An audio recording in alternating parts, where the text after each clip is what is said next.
জ্বলন্ত প্রমাণ গতকাল মোহনমলের সামনে মিটিং এ দেখলাম একটা যুব ব্যানারে 21শে জুলাইকে সার্থকতা এনে দেওয়ার জন্য 21শে জুলাইয়ের প্রচার করার জন্য নবনির্বাচিত যুব সাংগঠনিক জেলা সভাপতি তিনি মোহনমলের ওখানে একটা ডাক দিয়েছিল।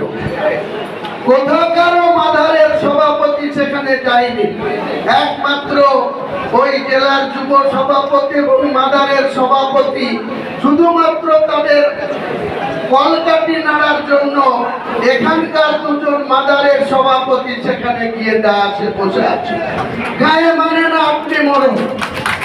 আর এই জেলার নেতাদের আমি পরিষ্কার করে বলছি, শুধু 21শে জুলাই 2025 পার হোক, আগামী 15ই আগস্ট আসুক, সেদিন থেকে শুরু করব।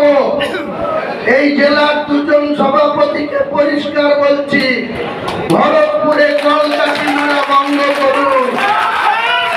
ভরতপুরে কলকাঠি নাড়া বন্ধ না করলে 15ই আগস্ট থেকে অফিসিয়ালি ঘোষণা করব, কাঁদিতে কলকাঠি আমি নাড়তে শুরু করব।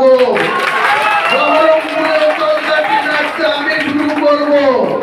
বেলডাঙ্গাতেও কলকাঠি নাড়তে আমি শুরু করব। রেজিনগরও কলকাঠি নাড়তে আমি শুরু করব। সেদিন আপনাদের ক্ষমতা হবে না আমার সাথে মোকাবেলা করা। আমি অনেক সহ্য করেছি, আর নয়। এই ভরতপুর বিধানসভা, একটু আগে আমাদের একজন কর্মী, বলিষ্ঠ কর্মী বলছিল, গতবারে আমি এত প্রতিকূলতার মধ্যেও, এত বিরোধিতার মধ্যেও 12টা প্রধানের মধ্যে 9টা প্রধান সরাসরি বিরোধিতা করার পরেও এই 4 জন এই সাব ডিভিশনের 4টে সিট, খড়গ্রাম, কাঁদি, বড়ুয়ার, ভরতপুর, সবার থেকে বেশি মার্জিনে আমি মানুষের দোয়া আশীর্বাদে সমস্যরে আমি 43,383 মার্জিন নিয়ে জিতেছিলাম। এবং সবার আগে আমার বেলা 2টোর মধ্যে কাউন্টিং থেকে রেজাল্ট ডিক্লেয়ার হয়েছিল। বড়ুয়ার তো রাত্রি 10টা লেগে গিয়েছিল, কাঁদির তো রাত্রি 8টা লেগে গিয়েছিল, খড়গ্রামেরও সন্ধ্যা 6টা বেজে গিয়েছিল। কিন্তু একই সময় গণনা শুরু হওয়ার পরেও বেলা 2টোর মধ্যে ভরতপুর বিধানসভার রেজাল্ট ইলেকশন কমিশনের পক্ষ থেকে ডিক্লেয়ার করে দেওয়া হয়েছিল। আমি 43,383 মার্জিন রেখে ইমন কল্যাণ মুখার্জির পদ্মফুলের প্রার্থীকে পরাজয় ঘটিয়ে 16 থেকে 21 এক্সিস্টিং যে এমএলএ ছিল কমলেশ চ্যাটার্জি হাত প্রতীকের, তাকে 3 নম্বরে ফেলে দিয়ে আমি কিন্তু নির্বাচিত হয়েছি। আগামী দিনে আমি এই সাগরের মাটিতে দাঁড়িয়ে বলছি, ডান দিকে কালু ভাই আছে, আনিল আছে, সাধারণ অগণিত মানুষের সমর্থন নিয়ে চ্যালেঞ্জ থাকলো।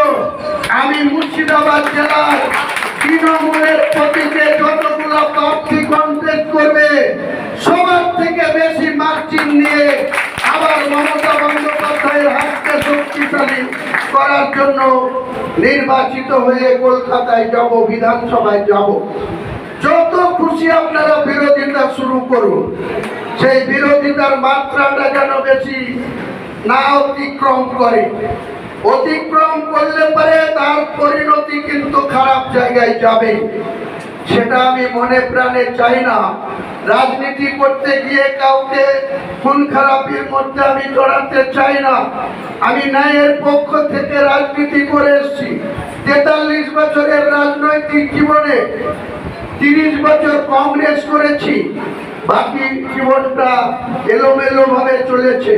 4 বছর 2021 সাল থেকে 2025 সাল 26-এ ইলেকশন, তৃণমূলের বিধায়ক হিসাবে অনেক কিছু সহ্য করছি, অনেক কিছু লক্ষ্য করছি, কিন্তু মাথা ঠান্ডা রেখেছি।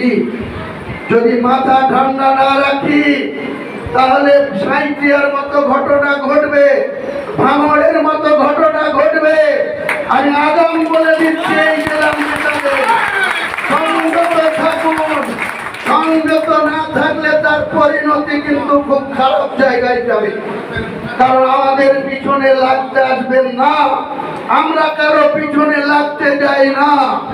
আজকে আমাদের খারাপ লাগে যে রাজনীতি করতে গিয়ে অঞ্চল সভাপতির নেতৃত্ব দিচ্ছে, তারা আজকে রাতের অন্ধকারে কাউকে বাড়িতে ডেকে সাঁইথিয়া লাভপুর বিধানসভার অন্তর্গত পীযূষ ঘোষকে রাত্রি 12টার সময় ফোনে ডেকে তাকে খুন করে দেওয়া। কেউ এই 21শে জুলাইকে সামনে রেখে মিটিং করছে, সেই রেজ্জাক খাঁ তাকেও ওখানে মরতে হচ্ছে। মরছে কে? তৃণমূল। মারছে কে? তৃণমূল। আমি সংযত করছি এই জেলার নেতৃত্বদেরকে, আগুন নিয়ে খেলবেন না। আগুন নিয়ে খেললে সেই আগুনেই আপনাকে পুড়ে মরতে হবে।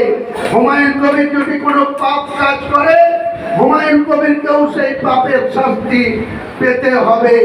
আমি অন্যায় করি না, অন্যায়ের সঙ্গে কোনো কম্প্রোমাইজ করি না। আজকে সালারে দাঁড়িয়ে নতুন করে বলছে আমার চ্যালেঞ্জ, 2021-এ মমতা বন্দ্যোপাধ্যায় এখানে আমার নামটা শুধু ডিক্লেয়ার করেছিল। অনেক প্রতিকূলতা, অনেক বাধা অতিক্রম করে সাধারণ মানুষ আমাকে ভালোবেসে দয়া করে আপনারা আমাকে ভোট দিয়ে নির্বাচিত করেছিলেন। তারপরের থেকেও এখনো সেই লড়াই সংগ্রাম বিরোধিতার মধ্যেই আমাদেরকে চলতে হচ্ছে। আমি 15ই আগস্ট পর্যন্ত সংযত থাকবো। 15ই পরে এই তৃণমূলের চূড়া ফুলের প্রতীক নিয়ে অল আউট লড়াইয়ে যাব। যদি জেলার সভাপতি কাঠি থেকে ভরতপুরের নেতাদের অক্সিজেন দেয়, আমি গোটা জেলায় এর সংগঠনের বিরুদ্ধে অক্সিজেন যোগাবো। কাদের নিয়ে যোগাবো, তার পরিণতি কি হবে, তার জন্য তৈরি থেকো বন্ধু, তৈরি থেকো। আমার লড়াই করার অভ্যাস আছে। আমি লড়াই করে কি করে ময়দান থেকে জয়লাভ করতে হয় আমি জানি।